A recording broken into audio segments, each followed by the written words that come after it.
Ferran Torres নিজের দল নিয়ে ছেলে খেলা করে, কারণ এটা ফেরান তোরেস। ফেরান টোরেস এবং লামিনে ইয়ামালের জুটিটাকে আপনি সর্বশেষ কিভাবে দেখছেন, বা তারা কি ছেলে খেলা করবে নাকি টিপিক্যাল ফুটবল খেলবে? আচ্ছা, এবার আমি একটা কথা বলি। আপনি যেহেতু ফেরান তোরেসের কথা বলেছেন, দর্শকরা হয়তো যারা বার্সার সমর্থকরা রয়েছেন তারা কিছুটা পরিচিত হবেন এই কথাটার সঙ্গে।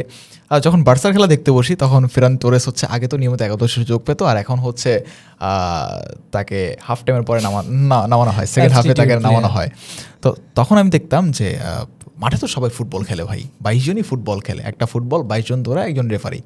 সো আমি তখন মাঠের মাঝে একটা সাক্ষাৎ অ্যাস্ট্রোনট দেখতাম, যিনি কিনা মানে চাঁদে ভ্রমণ করতে খুব পছন্দ করতেন। অ্যান্ড আই থিঙ্ক ফেরান তোরেসকে দেখলে আমার সেই জিনিসটা মনে পড়ে, কারণ এই যে মানে মহামানব, এই মহামানবের পায়ে বল গেলে ভাই, বল আর না মাটিতে থাকে, না জালে থাকে, না গ্যালারিতে থাকে, বল কোথায় চলে যায় সেটা বল নিজেও জানে না।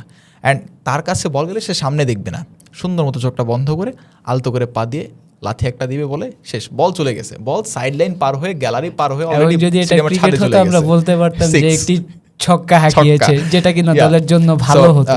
আপনি বলেছেন যে লামিনে ইয়ামাল এবং ফেরান তোরেস কি প্রতিপক্ষদের নিয়ে ছেলে খেলা করতে পারবে কিনা। শুনেন, ফেরান তোরেস নিজের দল নিয়ে ছেলে খেলা করে, কারণ এটা ফেরান তোরেস। হ্যাঁ, Ferran Torres, Lamine Yamal, they are very good. Lamine Yamal is brilliant, he is just future Messi, I think.